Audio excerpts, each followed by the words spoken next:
En esta ocasión, por medio de nuestra estrategia Cine al Sena y en conjunto con Proimágenes y otras instituciones educativas que se irán sumando, queremos compartir las experiencias y los conocimientos de quienes fortalecen con sus obras artísticas el sector cinematográfico y audiovisual del país. Experiencias que forman es un ciclo de conferencias que está organizando Proimágenes Colombia en conjunto con el SENA. Hemos invitado a las cabezas de departamento de los equipos técnicos y artísticos que hacen parte de los proyectos que se están beneficiando de la Ley 1556. Ellos en estas conferencias van a compartir con ustedes sus experiencias. Para nosotros como aprendices de SENA es un privilegio poder contar con directores, productores y personal técnico que estén en las condiciones de poder resolver nuestras dudas y darnos un amplio concepto de lo que es hacer cine. Esto es un pilar fundamental para nuestra formación. Estos proyectos que se han convertido en historias en la pantalla inspiran, nos dan las herramientas técnicas y conceptuales para creer que es posible hacer cine, televisión y contenido digital en Colombia. Experiencias que forman es sin duda una manera de conectar a nuestros estudiantes con la realidad de un sector en crecimiento y que brinda cada vez más oportunidades a más jóvenes. La formación es ese capital invaluable para la construcción de producciones de calidad. Son los conocimientos y las experiencias las que nos dan luz y nos marcan esos posibles caminos a seguir. Los invitamos entonces a unirse a través de las redes sociales tanto del SENA como de Proimágenes Colombia para aprovechar este gran conocimiento que vamos a poder compartir con todos ustedes. Gracias.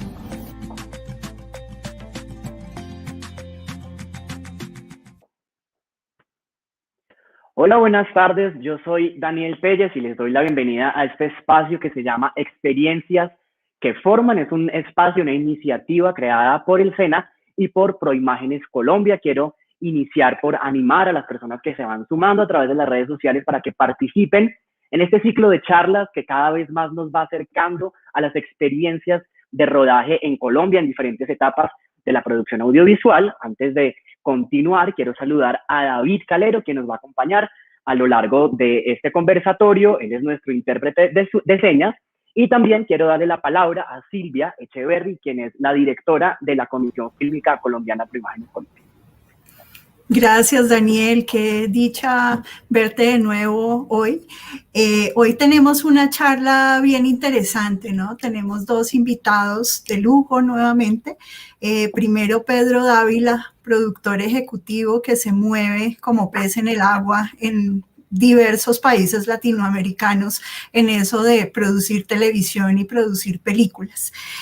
Tenemos también hoy a Manuel Botía, que empieza a ejercer un cargo que tal vez es nuevo en Colombia, muy antiguo en otros países, que es el de showrunner.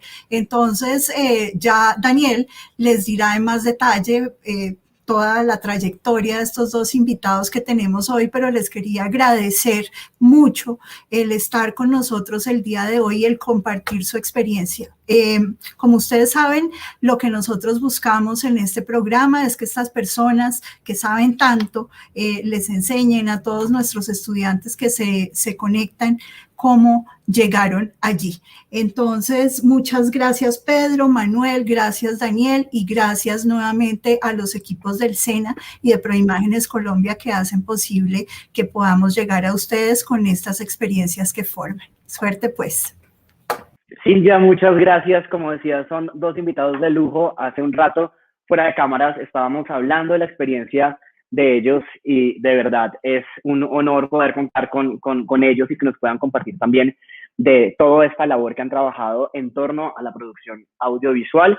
Como decía Silvia, no solo en Colombia, sino también en varios países de Latinoamérica. Así que, sin más preámbulos, voy a irlos presentando. Está con nosotros Pedro Dávila, él es el fundador y CEO de Miracle Media, una compañía de producción multimedia que ha sido pionera en servicios de producción y contenido de alta calidad para mercados internacionales de América Latina. Desde 2010, Pedro ha trabajado directamente en el desarrollo de negocios con importantes actores como Netflix, Amazon, Disney, HBO, entre otros.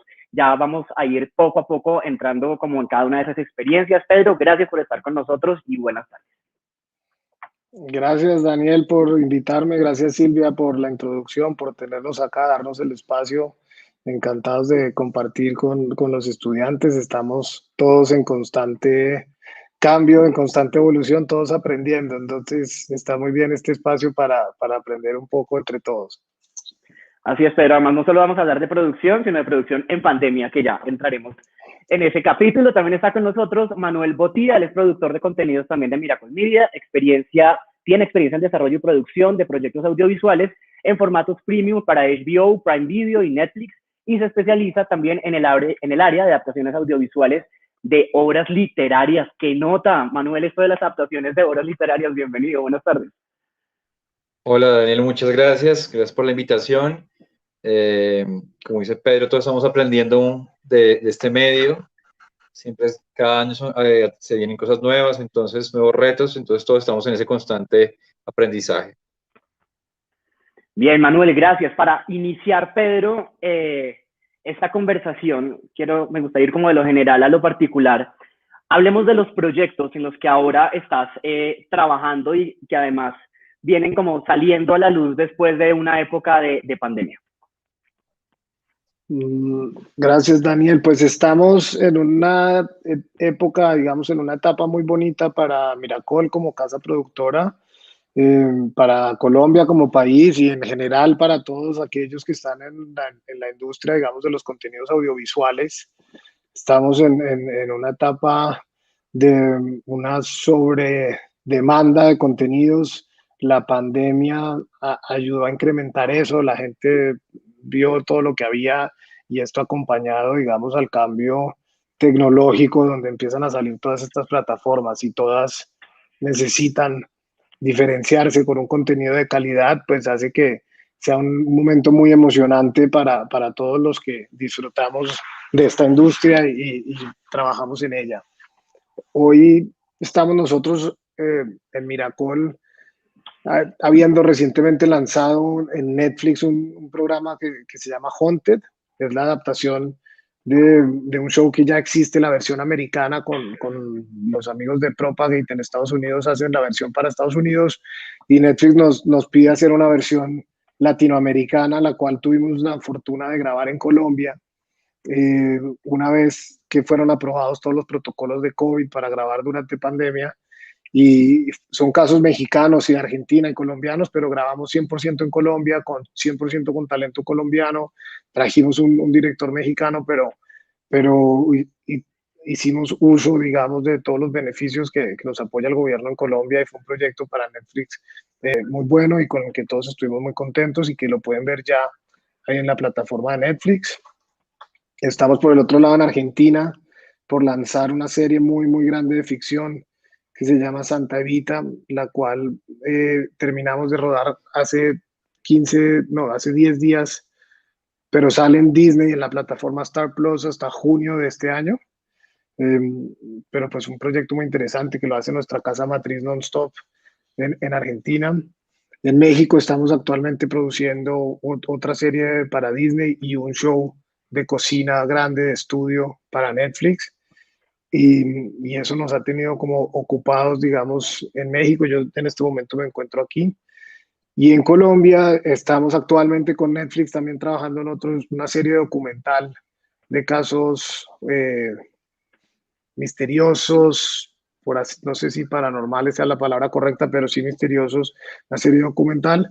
Y en una serie documental también con Amazon sobre la Selección Colombia, la cual ha sido un proyecto bastante retador de hacer porque también, como saben, la Copa América se iba a llevar a cabo en Colombia, se fue para Brasil, no tuvimos público, los estadios, cambió mucho, digamos, la premisa inicial y hemos tenido que estar reaccionando a los cambios que han surgido, digamos, por fuerza mayor, pero a la larga, bueno, eso es lo bonito del documental y tenemos al equipo en Colombia reaccionando y trabajando a full en eso.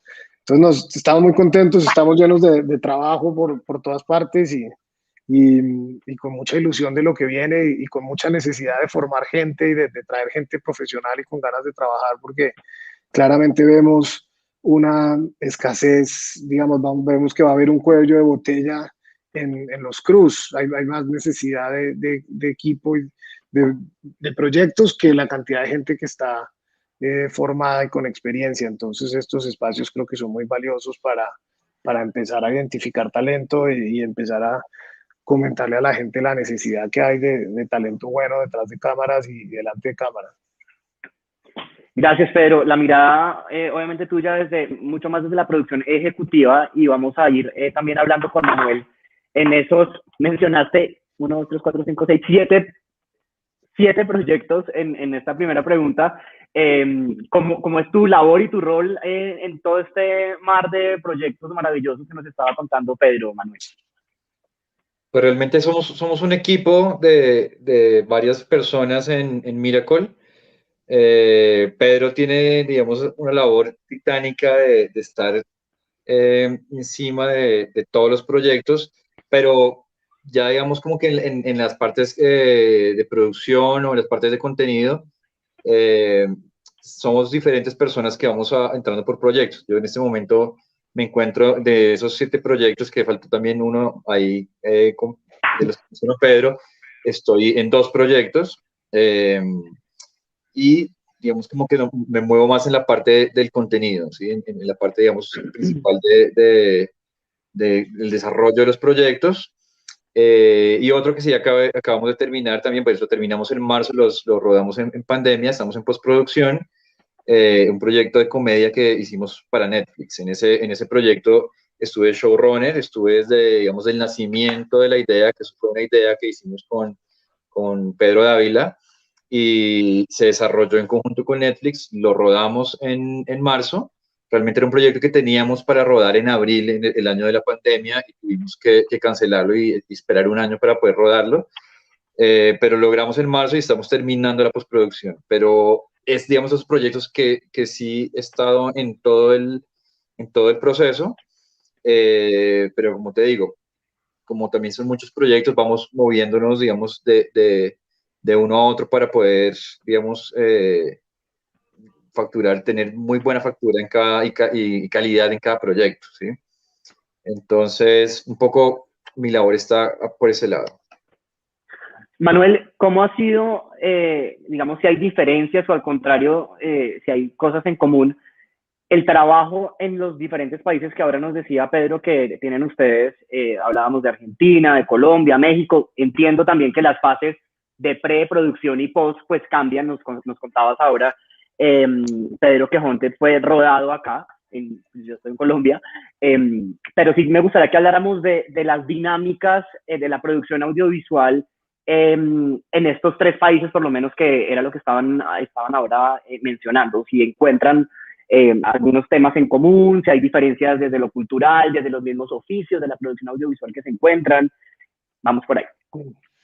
Mira, Daniel, como para temas generales, no entrar muy en detalle, no aburrir a la audiencia con esos detalles. Argentina es un país que está con el tema del dólar y la inflación.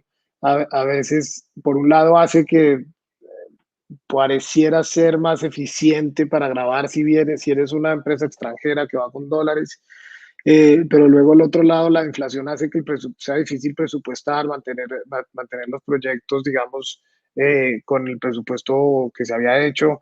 Y tiene el tema de los sindicatos, que son muy fuertes, que en Colombia no tenemos esos sindicatos tan arraigados y tan poderosos, que allá hace que cada producción tenga todo un tema adicional que no tenemos en Colombia, que es esa negociación sindical y de horas de trabajo. Bueno, hay una cantidad de temas que hace que pueda complicar, hacer más costoso, pero bueno, tiene unos profesionales impecables, muchísimo talento y unas pues, locaciones y un país increíble.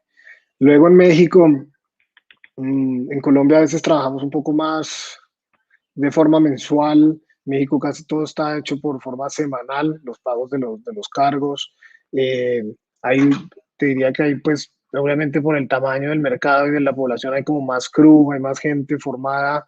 Yo creo que también por la cercanía con Estados Unidos hay más crew bilingüe, lo cual es muy importante para cuando prestamos servicios de producción a empresas extranjeras, encontrar crew bilingüe.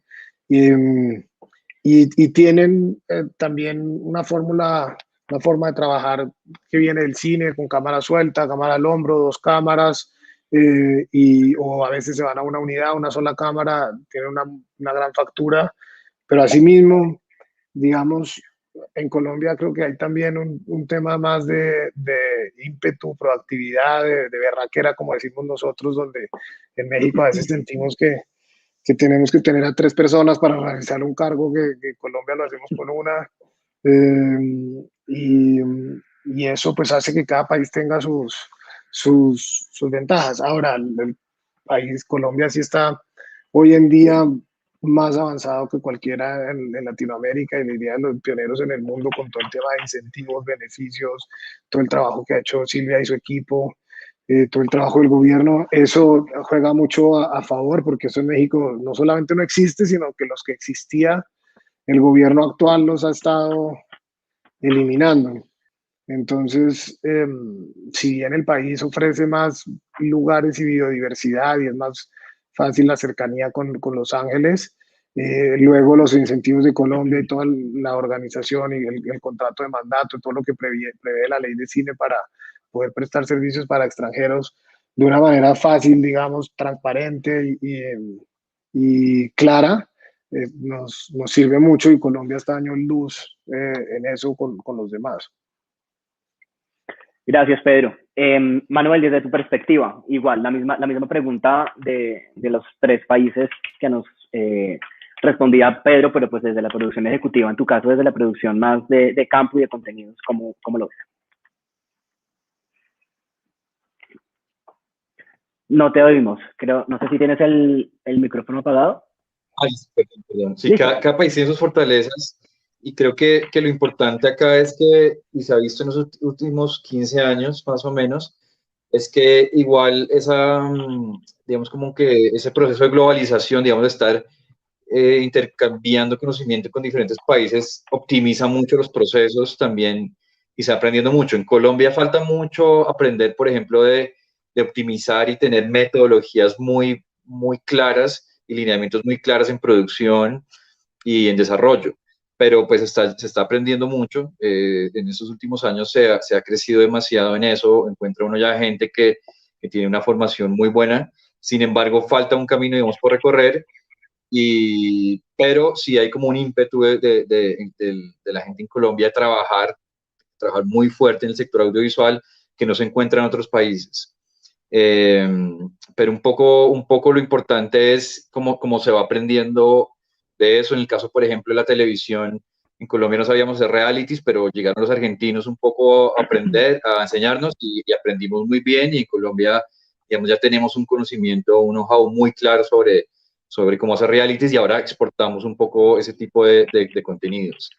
Entonces, un poco es el movimiento que nos ha dado la tecnología y la globalización y digamos como que ha ayudado mucho a este campo audiovisual a seguir creciendo. Gracias, Manuel. Pedro, ahora hablabas de los oficios, de los diferentes oficios que hay en la producción audiovisual. ¿Por qué no nos cuentas en la experiencia que tienes y que han tenido en la empresa, cuáles son aquellos que más demanda tienen, cuáles son aquellos que más difícil, como fue, pucha, no conseguimos un sonidista en México, pero ni abate, por poner cualquier ejemplo? Hablemos de eso porque creo que también es importante que uno, digamos, en el proceso de formación, en la producción audiovisual y en la realización, pues tenga en cuenta también cuál es el panorama en materia de demanda, ¿no? A veces creemos que la gente estudia cine y todos quieren ser directores. Entonces, hablemos un poco de eso. Pues mira, Daniel, la verdad es que ahora la demanda es tal que hay necesidad de todas las posiciones, todos los campos. Hay una demanda muy fuerte y está sucediendo igual en México, en Colombia, en Argentina, en Chile, en España, en todas partes. Y no va a parar porque estamos viendo esta demanda ahora con Netflix, Amazon y Disney y HBO. Y falta que salgan varias más que vienen. Falta que lance Paramount Plus, falta que lance Prende TV, van a empezar a salir muchas más. Y entonces la demanda va a seguir creciendo, con lo cual si estudias algo relacionado con la producción audiovisual, estás en un buen lugar, en un buen momento, gracias al cambio tecnológico que está sucediendo y la forma de consumo de contenidos. Esta misma forma de consumo de contenidos en en Latinoamérica hace que haya unos cargos, como decía Silvia, por ejemplo, el cargo del showrunner, que anteriormente no lo teníamos muy establecido en Latinoamérica porque producíamos generalmente con 1 o 2 directores que se hacían cargo de toda la serie, era como diferente, eran series largas, novelas, 60, 120 episodios, y ahora te lo programaban a la hora que el canal te lo programaba. Ahora consume esa demanda y consume series realmente más cortas por temporada, más con esta forma de ver americana. Y puede que en una serie de 8 episodios hayan venido 8 directores diferentes y cada uno haya dirigido un episodio. Y tú necesitas un showrunner que le dé una unidad a esos 8 episodios y que conozca la historia, conozca el presupuesto, tenga muy claro desde la escritura, desde la historia, qué es lo que se necesita y qué no, y con el presupuesto que tiene, es quien haga que el show continúe en términos de su producción, que el presupuesto le vaya a alcanzar y que luego sí tenga unidad entre los diferentes episodios, que se entienda que es una unidad. Ese es un cargo que esta forma de consumir televisión ahora demanda y que no existía, entonces claramente se requiere.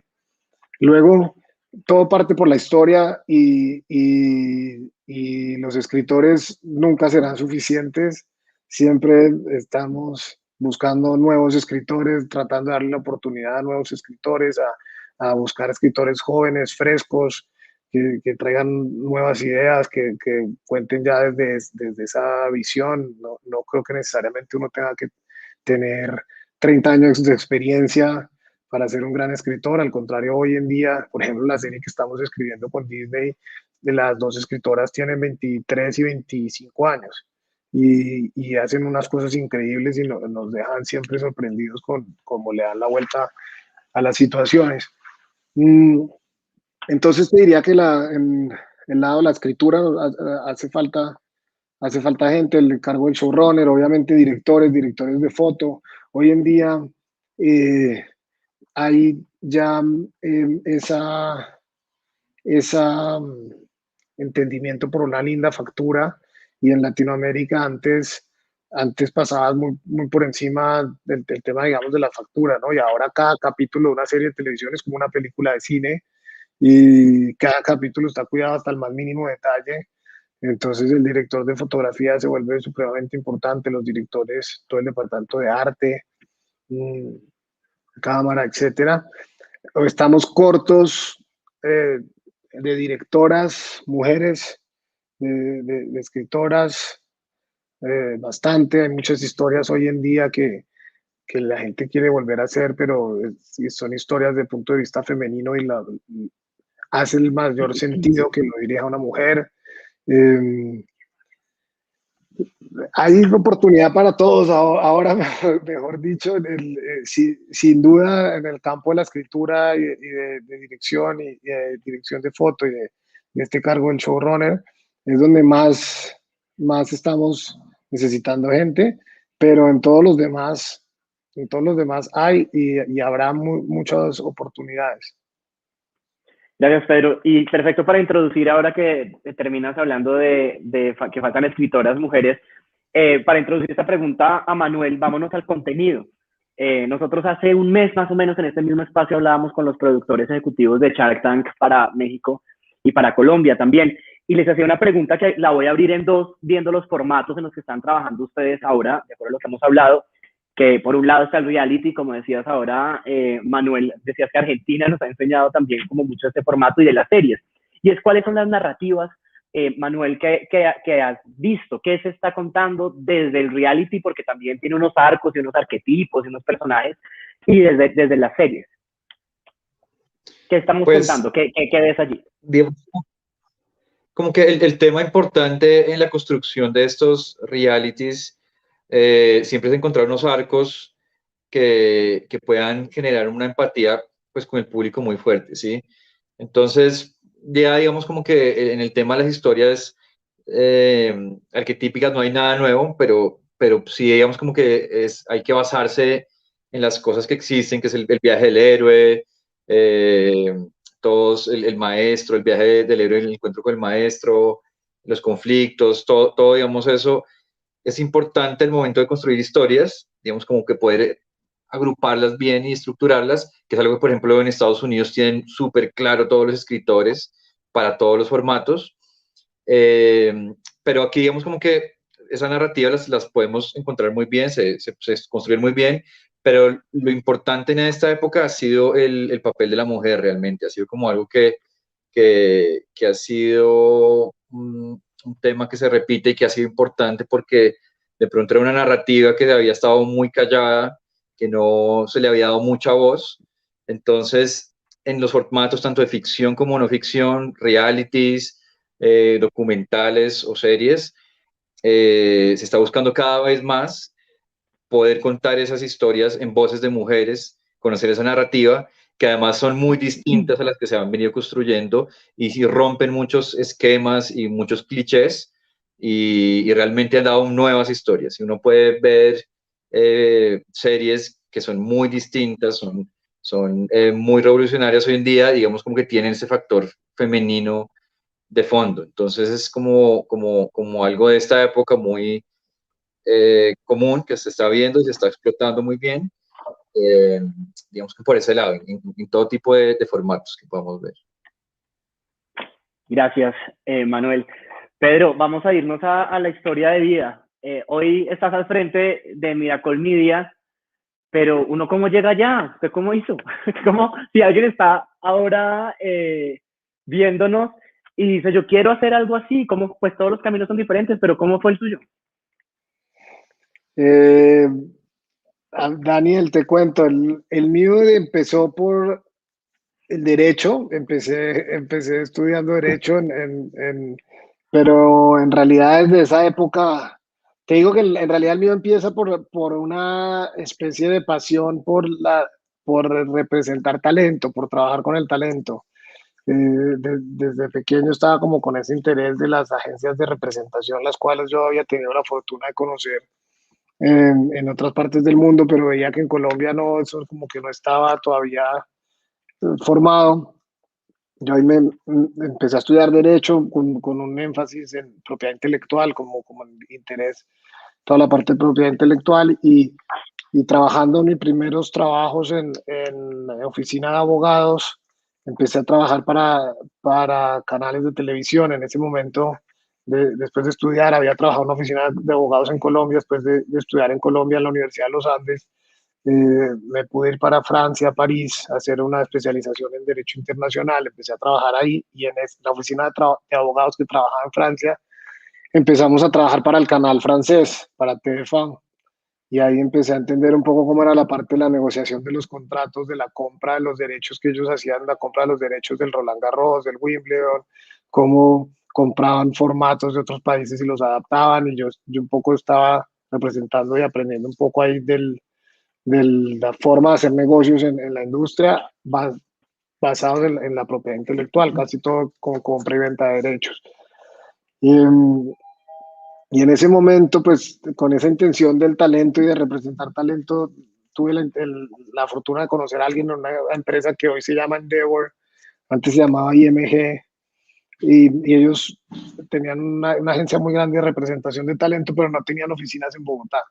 Tenían en Brasil y en Argentina, en Bogotá, no, yo me conseguí el teléfono del señor, pues mediante una cena, el que llevaba Latinoamérica y el Caribe, me cogí un tren, me fui para Londres, me dio una cita con él, me recibió, le propuse abrir la oficina en Colombia y me dijo que tendría que estar asociado con un medio, que todo el tema de talento viene muy de la mano de los medios.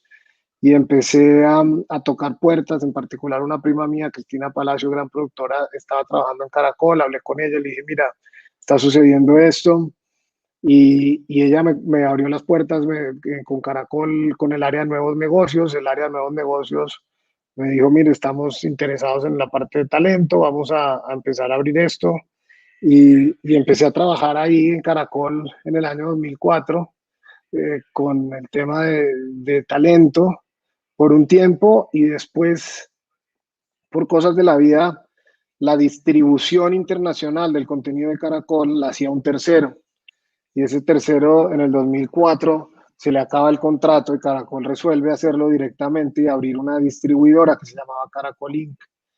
y ahí estaban como buscando el equipo y yo ya traía experiencia, digamos, en la forma de hacer esos negocios, de distribuir el contenido, de los derechos. Había tenido la fortuna de aprender inglés, francés, y esto como era para vender el contenido de Caracol afuera y los formatos de Caracol, me pasé a ese departamento y empecé a trabajar en la parte de ventas internacionales, de adquisiciones internacionales de Caracol, eh, con unos años muy bonitos de viaje por el mundo en diferentes ferias y visitando clientes, llevando el contenido de Caracol y por ende, digamos, Colombia, el mensaje de Colombia y de Caracol y las producciones colombianas y el talento colombiano a todo el mundo. Estábamos siempre tratando de venderlo a los países del Medio Oriente, Asia, Europa, Europa del Este, después los formatos, los libretos de las novelas en esa época, los contenidos de entretenimiento que Caracol creaba, originales, inventados. Y empecé mucho en ese momento por esa área de ventas, de distribución, de contratos, hasta un momento que Caracol abre una empresa, me asocio con Cristina, que se llama BTV, para hacer producción para otras partes, no solo para Caracol, y yo me voy a trabajar ahí con la intención de aprender ya más de producción, como que sabía muy bien la parte de distribución, de cómo hacer el negocio, cómo comprar los derechos, cómo armar el muñeco, por así decirlo, pero después no sabía muy bien cómo se hacía. Y venía un poco con esa frustración de, de no saber bien cómo se hacía y cuando no entender bien por qué uno valía más que el otro, porque si se había hecho con 4 cámaras, con 3, con 2, con una, el proceso de edición. Y ahí me empecé a clavar mucho en la etapa de producción, en entender cómo es la producción, cada uno de los cargos, hasta que en el 2012 yo ya estaba trabajando en RTI, estábamos en RTI trabajando muchas cosas para Telemundo en ese momento, y, y apareció la oportunidad para ser Gran Hermano, pero RTI no teníamos un acuerdo con Telemundo de exclusividad y cosas de exclusividad y no lo podíamos hacer, y yo levanté la mano y dije, bueno, si me apoyan con el back office, abro una empresa y creo que estoy listo, digamos, y con Gran Hermano, que es un formato ya reconocido a nivel mundial y todo, como un primer proyecto, creo que estoy listo ya para lanzar mi propia productora y lanzar con un primer proyecto interesante que va a traer reconocimiento internacional. Y así fue, el RTI, Patricio Wills en su momento me apoyó, me dieron como el back office, la casa de Gran Hermano que quedaba dentro de RTI, pero ahí ya fundé Miracol y ya operamos el primer año desde adentro de RTI en la casa de Gran Hermano, y ya luego nos salimos a una oficina muy bonita en la calle 78 y desde ahí no hemos parado de trabajar. Empezamos al principio mucho con cosas, eh, con ESPN, con programas pequeños, con programas a veces para alguna marca, siempre desde el lado de la televisión, haciendo algunas cosas con RCN, otras con Caracol, programas de entretenimiento, realities, game shows. Y, y luego encontramos en Nonstop, que una productora argentina que hace todo lo de Disney Latinoamérica hace muchos años, con una gran experiencia. Encontramos un partner que buscaba como un equipo de contenido enfocado en contenidos, en producción, y que buscaba una presencia más estable en esta región, Colombia, México, y nos asociamos y ha sido un viaje muy bonito, muy interesante, porque como te digo, pues no hemos parado, pero ahora el cambio tecnológico, lo que hablábamos de las plataformas y todas estas plataformas que salen, pues hace que ahora tengamos más clientes, por así decirlo. Antes trabajamos con 2 canales de televisión abierta, con Caracol y RCN, a quienes agradecemos mucho, pero teníamos 2 posibilidades en Colombia, 2 posibilidades en México y 2 posibilidades en Estados Unidos. Ahora, bueno, hay más, con, digamos que, mejores presupuestos en términos del valor de la hora de producción y con temáticas y una forma de ver que hace que sean más afines a nosotros, ¿no? Digamos, a gente de mi generación abajo, que podemos hoy en día dedicarnos a hacer contenidos que nos gustan y cosas que nosotros vemos, y no como antes, que hacíamos lo que podía hacer mejor negocio, pero no podíamos hacer lo que nos gustaba. Pedro, tremenda historia. Eso es como de abogado especialista en propiedad intelectual a productor ejecutivo. Y creo que es muy chévere oírlo también y para quienes nos están viendo, porque el camino no siempre es como a través de la realización audiovisual, y creo que hay una mirada que tienes muy pues afinada, y ya entiendo por qué me hablabas de la diferencia de los países, digamos, desde la parte administrativa que requiere también la producción audiovisual, ¿no? La legislación, la parte de los pagos, por ejemplo, que contabas de México, de los sindicatos de Argentina, etcétera. Y también, pues, como aplausos de verdad, y no es la primera vez que lo oigo, cuando alguien tiene una mirada internacional, valora mucho el sistema de estímulos que hay en Colombia, refiriéndonos a la 814, a la 1556, al SINA. Entonces, pues, gracias por esta mirada. Quiero hacerte la misma pregunta, Manuel, y es, bueno, gracias y felicitaciones.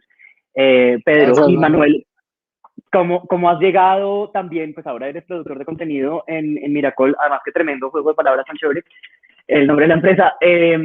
¿Cómo llegaste aquí? ¿Cómo llegaste aquí ahora, como desde esta mirada a más tremenda dupla, ¿no? Porque uno es como la mirada que es muy importante y que hemos visto también.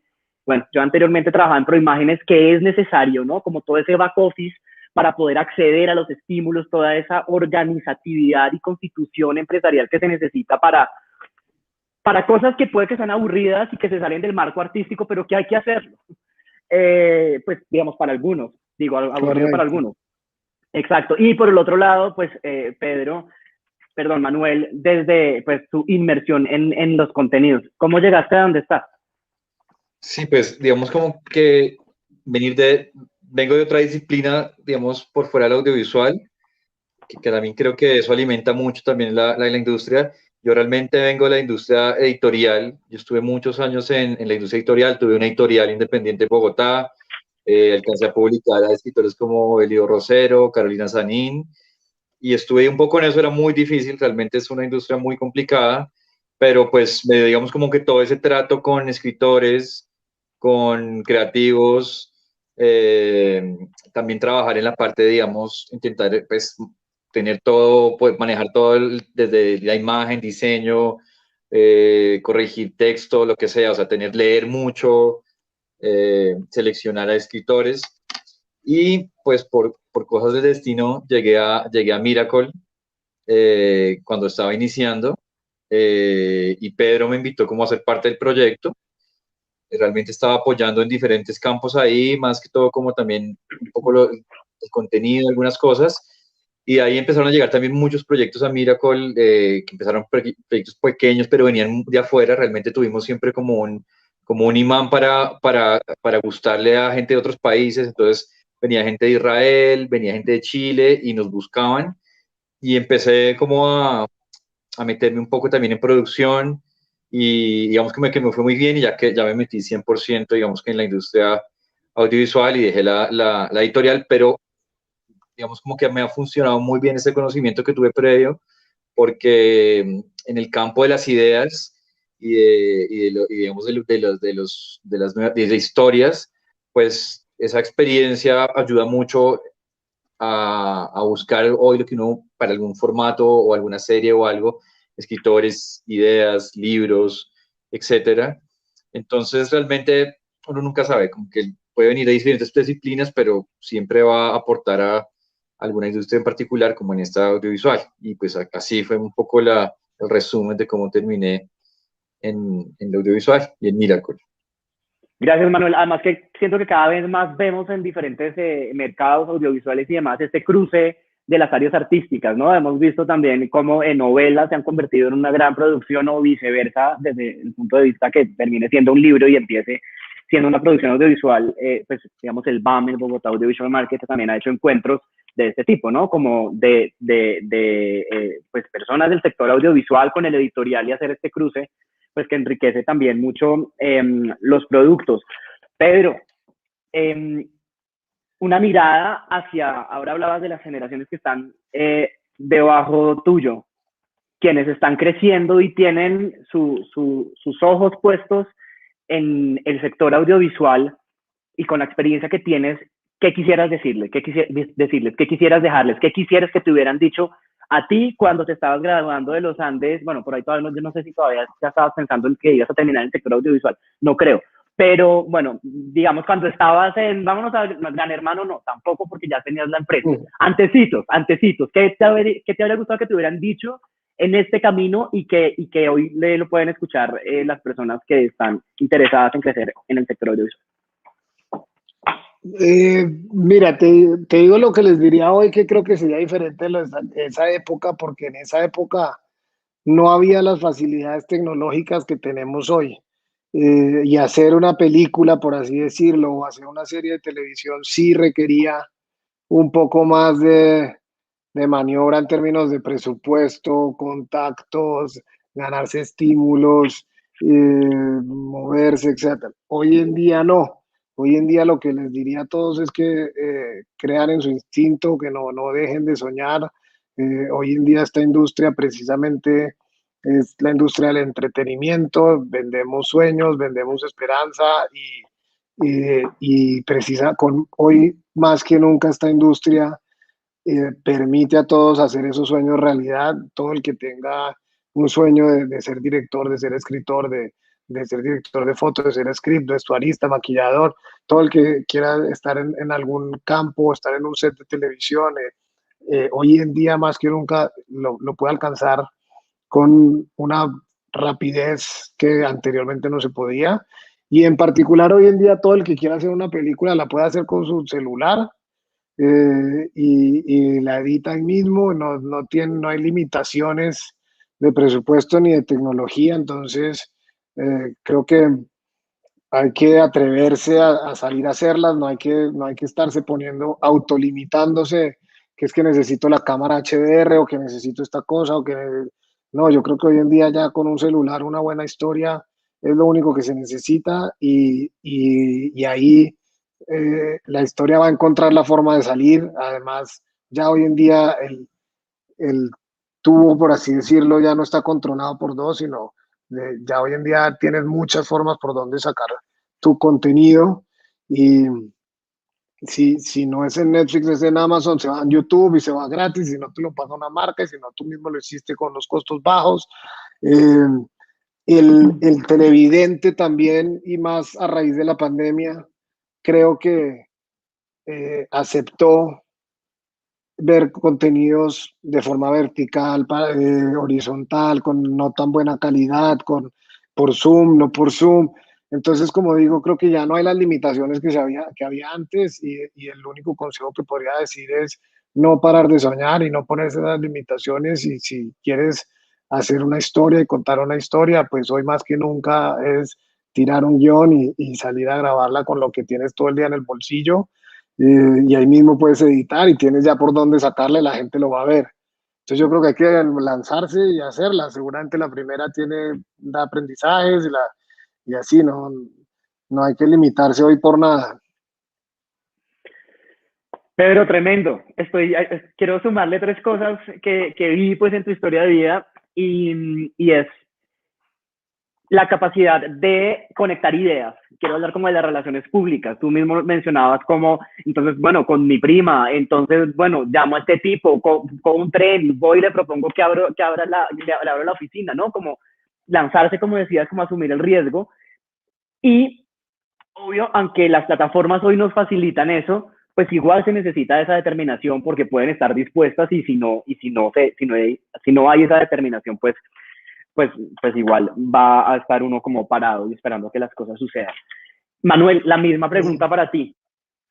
Perdóname, ¿ibas a decir algo? Dale. Sí, no, eso es algo como de algún discurso de Steve Jobs que le daba a sus graduados en su momento, de conectar los puntos, y a eso que te referías. Creo que es algo que es imposible hacer hacia adelante, es algo que uno solo puede hacer hacia atrás, y de pronto no te das cuenta porque en tu momento, cuando fuiste al ejército a prestar servicio militar, eso te terminó sirviendo. Una vez cuando miras para atrás conectas que ese aprendizaje te terminó sirviendo para algo. Es difícil hacerlo para adelante. Creo que para adelante uno lo único que tiene que hacer es confiar en su instinto, y que el universo y el destino le va poniendo esos puntos que después, en retrospectiva, cuando los conectas, entiendes qué te llevó ahí. Pero para adelante yo creo que es confiarlo. Y en esta industria, como digo, antes mucha gente era como que no, quiero ser actriz, pero mientras tanto voy a estudiar contabilidad mientras que consigo esto. O quiero ser director, pero mientras tanto voy a ser abogado. O no, hoy en día ya hay un mercado, ya hay una carrera y ya nos podemos dedicar a esto. No, no lo has podido decir mejor, sí. Estaba aquí yo conectando cosas con mi vida. Sí, no, que uno empieza a revisar y claro, por eso conocí a esta persona hace 5 años, nunca me imaginé que fuéramos a hacer una película, etc. Listo, Manuel, cuéntanos también qué quisieras decirle a la gente que quisiera estar en tu lugar y como qué te habría gustado que te hubieran dicho en otro momento no tan maduro de tu vida profesional. Pues sumarle un poco a lo que dijo Pedro, porque estoy 100% de acuerdo con todo el tema de los sueños. Realmente uno haciendo, así sea un programa de un reality, uno se da cuenta que son locuras, que realmente uno está proyectando sueños de gente para que lo vea el público y tenga esperanzas o refuerce sus sueños y eso. Pero para la gente que está estudiando para ese sector audiovisual, creo que lo importante es una frase que decía un inglés que era: no hay que aprender a hacer, sino aprender haciendo. Creo que mucha gente se mete a hacer cursos y tiene que hacer otro curso y el otro y aprender esto. No, realmente es lanzarse y es un oficio que se aprende moviéndose en el oficio, haciendo las cosas. No quedarse quieto. La escuela es importante, es muy importante, por supuesto, pero también es tan importante estar en movimiento, estar haciendo cosas. La imaginación y la creatividad necesitan mucho trabajo, necesitan estar en constante movimiento. Entonces, es súper importante eso. Gracias, Manuel. Voy cerrando y quisiera como hacer un pasón de varios temas que creo que son importantes y que ustedes mencionaron. Primero, entender también las dinámicas desde lo legislativo y desde la misma oferta artística y demás, para conformar los cruces en los diferentes países y pues también como a veces cuando estamos tan en Colombia no somos conscientes de las alternativas que tenemos accediendo a los diferentes estímulos que hay en materia de producción audiovisual. También hablabas tú, Manuel, de las mujeres, ¿no? Como la importancia de buscar esa mirada y esa narrativa desde la perspectiva de las mujeres, que paradójicamente, claro, es muy necesaria, pero pues no está presente, ¿no? Pues no está tan presente como uno quisiera. Pues los caminos desde cada una de las historias de vida de ustedes, que muchas veces no son tan claros, pero que a la medida que uno va también entendiendo cuál es su rol o su lugar en el gran mundo de la producción audiovisual, que no solo es la dirección, pues puede ir enfocando esos esfuerzos. No tengo más como por anotar para no repetir más pues temas que ya hemos mencionado, pero sí me gustaría preguntarles si les queda algo por decir. No, Daniel, pues la verdad recalcar lo que tú dices, el tema del trabajo que ha hecho el gobierno colombiano, los estímulos, es de aplaudir y nos facilita la vida a todos a la hora de producir, a la hora de ser transparentes con nuestros clientes, especialmente los clientes norteamericanos, que cuando tú empiezas que para solicitar el IVA hay que pagarlo, solicitarlo de regreso, hacer otras cosas, como que empiezas a enredar, mientras que ya los vehículos, todo el mecanismo que instauró el gobierno colombiano ayuda mucho y es de gran ayuda para poder llevar producciones allá y generar empleo allá. Al mismo tiempo todavía falta todo un camino por recorrer, digamos, para regular a estas plataformas, para que tengan cuotas de contenido local, para que paguen los derechos de comunicación pública. Bueno, todo un tema que va mucho más adelante de nosotros, pero sí, pues recalcar la oportunidad que hay ahora en el mercado y en particular, digamos, en Colombia, pero en general en el mercado en todas las áreas de la producción y la creación de contenido audiovisual. Pedro, muchas gracias, Pedro y Manuel, gracias por haber compartido este espacio con nosotros en experiencias que forman. Espero que también nos puedan acompañar en algún otro espacio. Esto ha sido todo por hoy. Gracias a Proimágenes Colombia y al SENA por esta iniciativa y nos vemos muy pronto. Gracias, Daniel. Gracias a todos los que nos acompañaron. Gracias, Manu. Gracias. Hasta luego. Chao, gracias. En esta ocasión por medio de nuestra estrategia Cine al SENA y en conjunto con Proimágenes y otras instituciones educativas que se irán sumando, queremos compartir las experiencias y los conocimientos de quienes fortalecen con sus obras artísticas el sector cinematográfico y audiovisual del país. Experiencias que forman es un ciclo de conferencias que está organizando Proimágenes Colombia en conjunto con el SENA. Hemos invitado a las cabezas de departamento de los equipos técnicos y artísticos que hacen parte de los proyectos que se están beneficiando de la Ley 1556. Ellos en estas conferencias van a compartir con ustedes sus experiencias. Para nosotros como aprendices de SENA es un privilegio poder contar con directores, productores y personal técnico que estén en las condiciones de poder resolver nuestras dudas y darnos un amplio concepto de lo que es hacer cine. Esto es un pilar fundamental para nuestra formación. Estos proyectos que se han convertido en historias en la pantalla inspiran, nos dan las herramientas técnicas y conceptuales para creer que es posible hacer cine, televisión y contenido digital en Colombia. Experiencias que forman es sin duda una manera de conectar a nuestros estudiantes con la realidad de un sector en crecimiento y que brinda cada vez más oportunidades a más jóvenes. La formación es ese capital invaluable para la construcción de producciones de calidad. Son los conocimientos y las experiencias las que nos dan luz y nos marcan esos posibles caminos a seguir. Los invitamos entonces a unirse a través de las redes sociales tanto del SENA como de Proimágenes Colombia para aprovechar este gran conocimiento que vamos a poder compartir con todos ustedes. Gracias.